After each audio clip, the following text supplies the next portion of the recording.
चिक मोत्याची माळ होती ग 30 तोळ्याची ग, चिक मोत्याची माळ होती ग 30 तोळ्याची ग.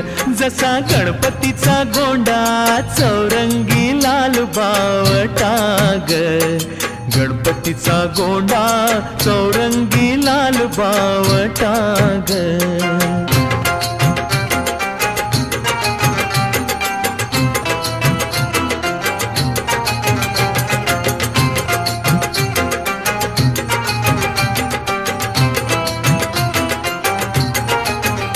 या चिकमाळेला रेशमी मौचार दोराग, या चिकमाळेला रेशमी मौचार दोराग, मऊ रेशमाच्या दोऱ्यात